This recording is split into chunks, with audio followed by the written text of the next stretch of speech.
다 같이 사도신경으로 우리의 신앙을 하나님께 고백하겠습니다. 나는 전능하신 아버지 하나님, 천지의 창조주를 믿습니다. 나는 그의 유일하신 아들, 우리 주 예수 그리스도를 믿습니다. 그는 성령으로 잉태되어 동정녀 마리아에게서 나시고 본디오 빌라도에게 고난을 받아 십자가에 못 박혀 죽으시고 장사된 지 사흘 만에 죽은 자 가운데서 다시 살아나셨으며 하늘에 오르시어 전능하신 아버지 하나님 우편에 앉아 계시다가 거기로부터 살아있는 자와 죽은 자를 심판하러 오십니다. 나는 성령을 믿으며 거룩한 공교회와 성도의 교제와 죄를 용서받는 것과 몸의 부활과 영생을 믿습니다. 아멘. 찬송가 374장 나의 믿음 약할 때 찬송하겠습니다.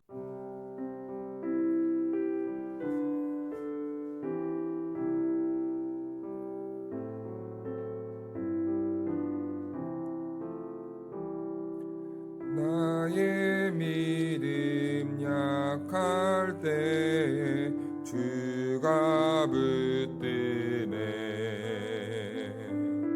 마귀 나를 꾀일 때 주가 붙드네. 를 붙드네. 나를 붙드네. 사랑하는 나의 주 나를 붙드네. 우리 구주 아니면 서지 못하네. 나의 사랑 식을 때 주가 붙드네. 나를 붙드네. 나를 붙드네. 사랑하는 나의 주 나를 붙드네.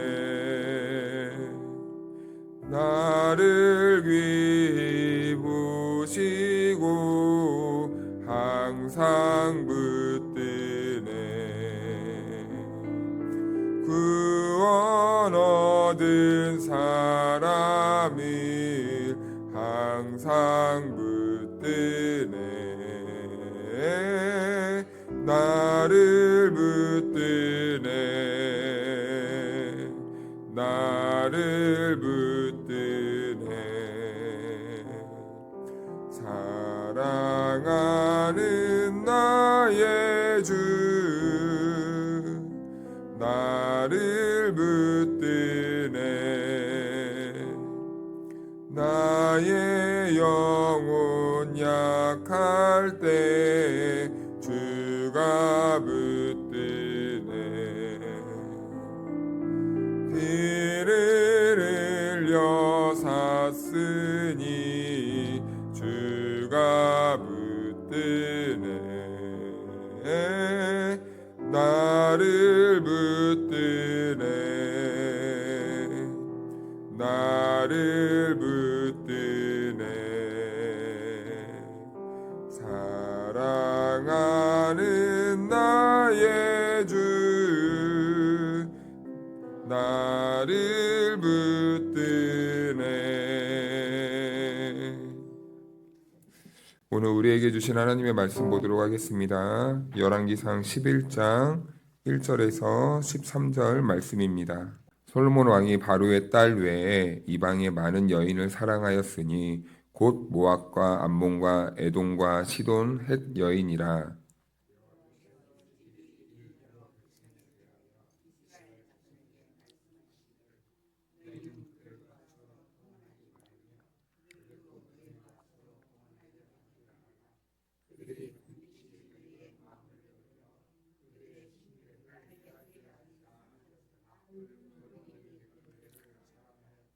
왕은 후궁이 700명이요 첩이 300명이라 그의 여인들이 왕의 마음을 돌아서게 하였더라.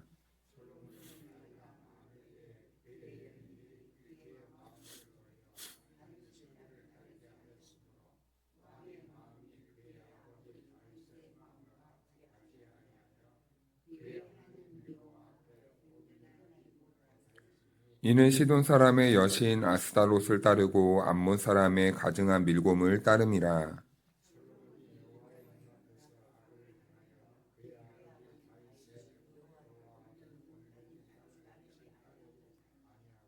모압의 가증한 그모스를 위하여 예루살렘 앞 산에 산당을 지었고 또 암몬 자손의 가증한 몰록을 위하여 그와 같이 하였으며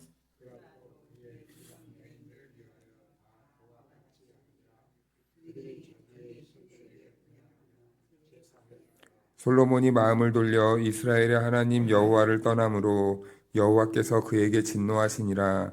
여호와께서 일찍이 두 번이나 그에게 나타나시고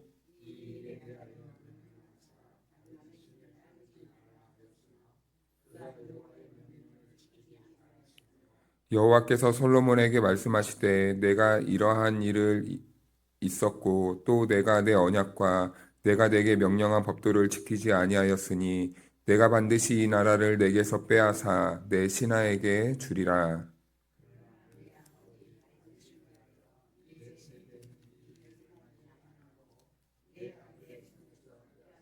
함께 읽겠습니다.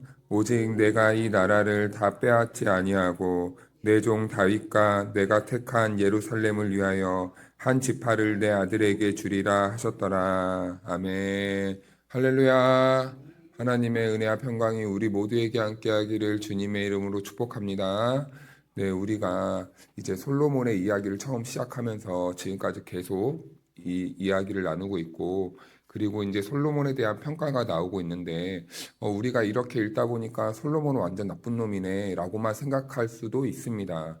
그런데 우리는 그것보다 오늘 말씀을 통해서 솔로몬이라는 사람, 하나님이 택하시고 하나님이 세우신 그 왕, 그리고 하나님께 그 지혜를 받았던 그 신실했던 그의 신앙이 어쩌다가 이렇게 변질되게 되었는가라는 것을 우리가 오늘 살펴보면서, 그렇다면 이 솔로몬이 그랬다면 그 솔로몬, 이스라엘을 상징하는 이 솔로몬처럼 이스라엘은 왜 그렇게 타락을 할 수밖에 없었고, 그리고 그 이스라엘의 모습들을 생각해 보면서 오늘 우리가 조심해야 될 이 신앙의 방향성은 무엇인가 라는 것을 같이 자연스럽게 깨닫게 될 것 같습니다.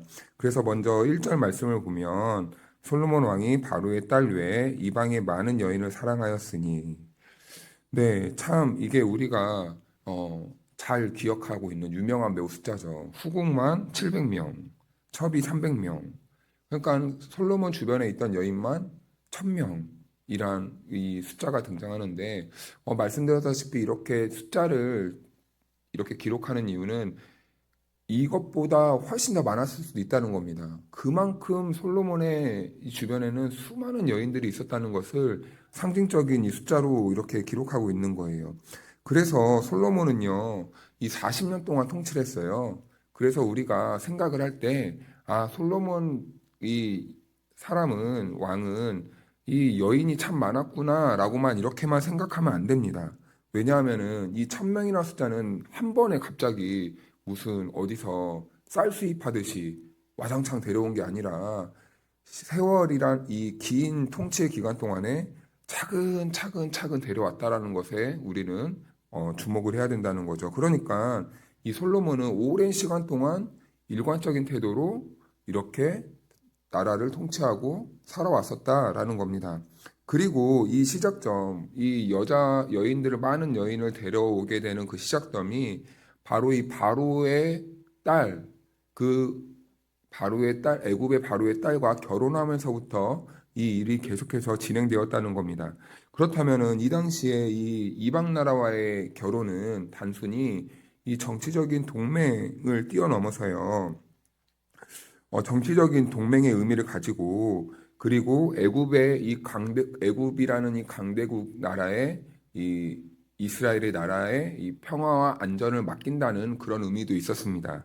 그런데 문제는 이런 단순히 한 번에 단 이례적인 외교적인 이런 관계로 결혼한 것이 아니라 계속 이 일들을 지속해 왔다라는 거죠. 그렇다면 솔로몬이 계속 이 일을 통치 40년 동안에 해왔다면은 솔로몬의 이 통치의 기준이 어디에 있었냐는 것을 추측해 볼 수 있는 것이죠. 그래서 이 솔로몬은 하나님께 맡기고 하나님께 나라의 운명과 평안을 맡겨야 됐지만 계속해서 외부적인 이 조건, 외부적인 세력에게 이 자기의 나라와 자기의 왕권과 이것들을 계속 맡기고 의지하려고 했던 그런 모습들을 발견하게 되는 겁니다. 그런데 여기에서 또 한 가지 눈여겨보게 되는 것은 이 여인들의 이야기가 나오면서 그 중간에 그들이 섬겼던 신들의 이야기가 나와요. 그래서 5절과 7절에 그 신들의 이름이 나오는데 이는 시돈 사람의 여신 아스다롯을 따르고 암몬 사람의 가증한 밀곰을 따름이라. 솔로몬이 모압의 가증한 그모스를 위하여 예루살렘 앞 산에 산당을 지었고 또 암몬 자손의 가증한 몰렉을 위하여 그와 같이 하였으며. 신들의 이름이 나오는데 이 신들이 이방 여인을 통해 들어오게 됩니다. 그런데요, 거기까지만 했으면 그럴 수도 있었다고 생각을 해요. 왜냐하면은 그 나라의 여성들이 올 때 그 익숙한 문화를 가지고 오는 것쯤은 뭐 그것도 안 된다고 하면 하겠지만 그래도 타협을 한다면 거기까지는 할 수도 있는데 솔로몬이요, 더 적극적으로 행동하는 거예요. 그들을 위해서 산당을 지어줬다는 겁니다. 제사할 수 있는 이 제사장도 세워주고 그리고 이 예배의 처소를 만들어줬다는 겁니다.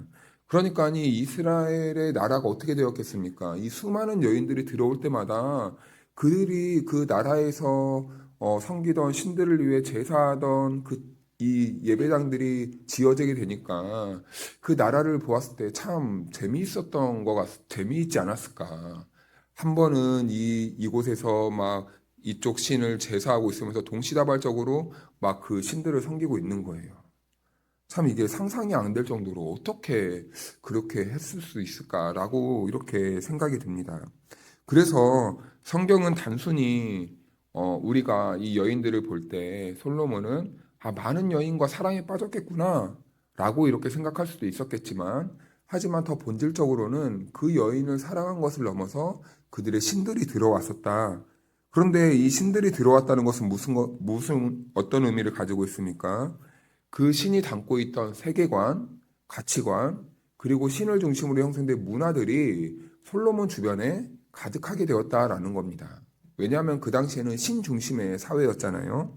그래서 고대 사회에는요, 나라와 나라와의 이 전쟁을 할 때도 단순히 그 나라가 가진 뭐 국방력이라든지 아니면 어떠한 다른 것들에 의한 이 전쟁이 아니라 그들의 이 세계관에는요, 신과 신의 전쟁이 있어요. 그래서 만약에 이스라엘이 뭐 아말렉과 싸워서 이긴다. 그러면요, 단순히 이스라엘이 강했구나 이게 아니라 우와, 이스라엘이 섬기는 하나님 정말 세네. 아말렉이라는 나라를 이겼어. 이렇게 이해한 거예요. 그래서 그 당시의 전쟁은요, 철저하게 신과 신의 전쟁이었고 신의 이름으로 싸워야 했고 그 전쟁을 이기는 나라의 신이 강한 거예요. 그러면 이제 약한 나라에서는 그때부터 어떻게 됩니까? 우리도 저 신 한번 섬겨볼까? 라고 이렇게 되는 거예요. 완전히 종속이 되어버리는 거죠. 그리고 솔로몬 입장에서는 그 당시에 최고의 이 전성기를 누리고 있었습니다. 돈도 많았고, 그리고 이 이방 나라에서 조공도 바치고 있고, 그리고 솔로몬의 얼굴을 한번 보기 위해서 막 찾아오고, 지혜를 듣기 위해서 막 많은 재물을 가져오고, 막 바치고, 이런 일들이 발생하기 시작하는 거예요. 그런 의미에서 솔로몬은요, 하나님뿐만 아니라 여러 신들을 이렇게 수입하면서 자기의 왕권을 더욱더 견고하게 하고 싶었던 거겠죠. 왜냐하면은 그것을 놓치지 않기 위해, 그것을 유지하기 위해. 그래서 1등이 되는 과정보다 더 힘든 게 언제입니까? 1등이 된 후에. 왜냐하면은 그 자리를 계속 지켜야 되잖아요. 그때부터 계속 사람은 초조해지고 피가 마르고 나보다 밑에 치고 올라오는 후배들이 내 자리를 빼앗을까봐 항상 그 자리에서 전전긍긍하고 막 스트레스 받아 하고 막 그렇게 인생이 흘러가는 것 아니겠습니까? 근데 솔로몬도 아마 그럴 수 있지 않았을까라고 이렇게 평가를 하더라고요. 그 전성기를 이제 붙잡고 싶은 거예요. 놓치고 싶지 않은 거예요. 그러니까 온갖 방법들, 지혜를 막 동원하기 시작하는데 그 방안 중에 하나가 이방 나라들의 신과 평화를 맺자. 우리 하나님도 강하지만 이 신도 이 신의 힘을 빌리면 조금 더 강해지지 않을까? 이 신의 힘을 빌리면 조금 더 강해지지 않을까? 이런 욕구와 욕망들, 시험들 앞에서 무너졌다는 거죠. 그런데 하나님은 어떤 분이십니까? 하나님은 다른 신을 원하지 않으세요. 하나님은요, 아무리 왕이라고 할지라도 하나님 앞에 순종하길 원하십니다. 그러니까 이방 나라들처럼 이방 나라들은 왕의 왕권을 보면서 신처럼 추앙했어요. 그러니까 그 나라의 왕은 곧 신이었단 말입니다. 그런데 참 세상과 비교했을 때 이런 말 죄송합니다. 솔로몬은 쪽팔리게 하나님만 바라보면서 하나님 앞에 머리를 조아려야 되는 거예요. 그러니까 그게 그 왕으로서 쉬웠겠습니까? 쉽지 않은 거죠. 그러나 이방의 신관에서는 왕이 곧 신적인 권위를 가진 존재가 될 수 있었기 때문에 항상 이렇게 높임을 받고 대접을 받았다는 겁니다. 그러니까 이런 이방 왕의 모습이 어쩌면은 솔로몬의 입장에서는 또 매력적으로 다가갈 수도 있을 것 같아요. 아니, 나는 맨날 이 하나님 앞에 머리를 조아리고 겸손해라. 하나님 말 잘 들어라. 그래야 네 왕권이 산다 하는데 다른 이방 나라들의 이 모습을 보니까 왕이 신이 되는 거예요. 얼마나 자기와 비교가 되겠습니까? 그러니까 점점 하나님 중심 신앙보다는 인간 자신을 높이는 방향으로 이끌려 가기 시작하는데 그 원인이 무엇인가? 라고 보니까 4절에 이렇게 나와요. 솔로몬의 나이가 많을 때에 그 여인들이 그의 마음을 돌려 다른 신들을 따르게 하였으므로 왕의 마음이 그의 아버지 다윗의 마음과 같지 아니하여 그의 하나님 여호와 앞에 온전하지 못하였으니. 처음에 젊었을 때는 안 그랬던 것 같아요. 그런데 이 여성들이 계속해서 왕 솔로몬님 왜 그럽니까? 저 이방 나라들을 좀 보십시오. 우리 나라를 보십시오. 얼마나 참 멋지게 합니까? 하니까 이 세월이 흐르다 보니까 마음의 중심이 자기도 모르게 서서히 이렇게 이끌려 왔나 봐요. 눈만 뜨면 여인들과 마주하면서 그런 소리를 듣는다면 여러분, 사람이 마음이 안 흔들리겠습니까? 괜찮은 것 같은데? 라고 이렇게 열리는 순간에 그 길로 가버리게 되는 거예요. 그래서 신앙의 문제는요, 이 먼저 마음의 방향에서부터 시작된다고 합니다. 마음이 그래서 너무 중요한 거예요. 그래서 주님은 항상 우리들에게 마음을 지켜야 된다. 라고 말하지 않습니까?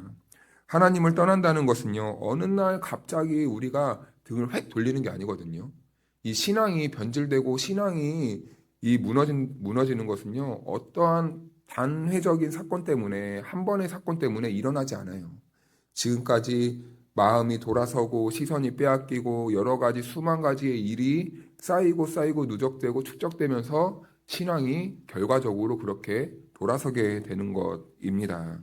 그리고 이어지는 표현이 그가 온전하지 못했다라고 말씀하고 있어요. 여기에서 어저께 제가 슬쩍 말씀드렸지만 이것은 하나님도 섬기면서 다른 우상들도 함께 섬겼다는 것을 표현하는데, 그런데 여기에는요, 이 온전이란 말이 히브리어로 샬렘이라고 합니다. 샬롬은 평화이지만 그 안에 또 온전이라는 단어도 포함되어 있대요.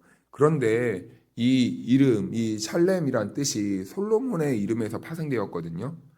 샬렘이 솔로몬의 이름이 파생되었거든요. 그러니까 솔로몬의 이 히브리식 이름 속에도요, 이 샬렘이란 이 온전함이 표현돼 있었다는 겁니다. 그러니까 이 솔로몬은요, 하나님께서 세우시고 하나님께 부름받을 때 너는 내 앞에서 온전해라 라고 이렇게 부름받은 거예요.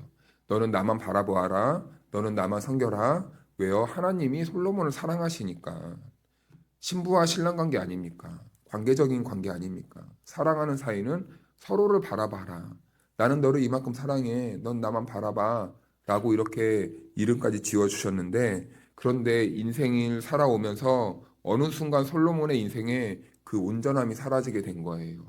하나님과의 관계가 조금씩 균열이 발생되고 깨어지게 된 겁니다. 이 하나님과의 평화, 이 샬롬이 사라져 버렸어요. 그러니까 그의 이름은 이제 온전함, 샬렘이란 이름만 남았지 그 중심에는 하나님이 지금 사라지고 없었다라는 겁니다.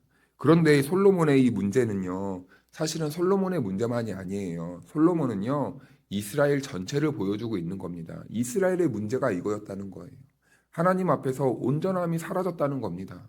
완전히 이게 짬뽕이 되었다는 거예요. 하나님만 섬겨야 되는 그 나라가 하나님을 섬기지 못하고 있으니, 다른 우상들의 시선을 빼앗기고 마음 빼앗겼으니 여러분, 우리 다시 하나님께로만 돌아가야 됩니다. 라고 계속해서 호소하고 있는 내용입니다.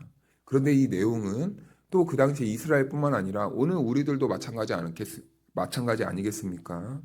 우리 안에도요, 이 하나님과 다른 우상과의 이 여러 가지 것들이 혼합되어 있다면 하나님이 그것을 싫어하시는 거예요. 하나님을 섬기면서 부처도 섬기고, 하나님을 섬기면서 자기 자신을 의지하고, 하나님을 섬기면서 다른 더 매력적인 것들의 마음을 계속 빼앗긴다면, 하나님 앞에 우리가 온전치 못한 모습 때문에 하나님이 심히 괴로워하신다는 거죠. 그래서 하나님은 오늘 말씀은 2절에서 이렇게 말합니다. 여호와께서 일찍이 이 여러 백성에 대하여 이스라엘 자손에게 말씀하시기를 너희는 그들과 서로 통혼하지 말며 그들도 너희와 서로 통혼하게 하지 말라. 그들이 반드시 너희의 마음을 돌려 그들의 신들을 따르게 하리라 하셨으나 솔로몬이 그들을 사랑하였더라. 하나님은요, 이미 경고하셨어요. 솔로몬아, 이방 여인들과 결혼하면 안 된다. 왜냐하면 그들의 문화, 그들의 신관, 그들의 세계관, 그 신이 가진 여러 가지 가치관들은 반드시 너의 마음을 흔들 거니까 절대 다른 신을 섬기는 여인과 결혼하면 안 된다. 오직 나만 바라봐라. 이렇게 말씀하셨어요. 그런데 솔로몬은요, 그 하나님의 말씀을 어느 순간 이렇게 잊어버린 것 같습니다. 그런데 곰곰이 생각해 보면 왜 잊어버렸을까? 솔로몬은 젊은 나이에 왕이 되었잖아요. 그 무게감, 그 압박감, 그리고 잘해야 된다는 부담감, 이런 마음들이 그의 마음을 연약하게 만들지 않았을까요? 그러니까 그런 마음들 때문에 주변 나라는 어떻게 이렇게 잘 살고 강대국이 될 수 있었을까라는 것을 보면서, 아, 저 신들을 섬기면 저렇게 되는구나 라는 이 혼란과 그리고 이 두려움으로 인한 그 무언가를 붙잡고 싶어하는 그 신앙. 그런데 그럴수록 하나님의 백성들은 누구를 붙잡아야 됩니까? 하나님을 붙잡아야 되는 거예요. 하나님을. 우리도 이런 유혹에 빠질 수 있다는 겁니다. 하나님을 붙잡아야 될 그때 계속해서 다른 것을 의지하고 계속해서 다른 것에 현혹되고 다른 것에 시선이 돌아간다면 우리도 솔로몬이 밟아왔던 이 절차, 그리고 솔로몬을 상징하는 이스라엘 백성들이 타락하게 된 그 결과처럼 우리의 인생도 그렇게 연약한 가운데로 치닫게 될 수도 있다라는 것입니다.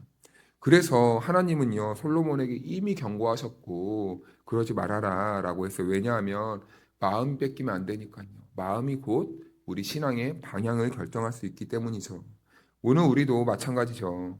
우리의 신앙의 겉모습보다 우리들의 마음의 방향이 어디에 있는지가 더 중요하다는 겁니다.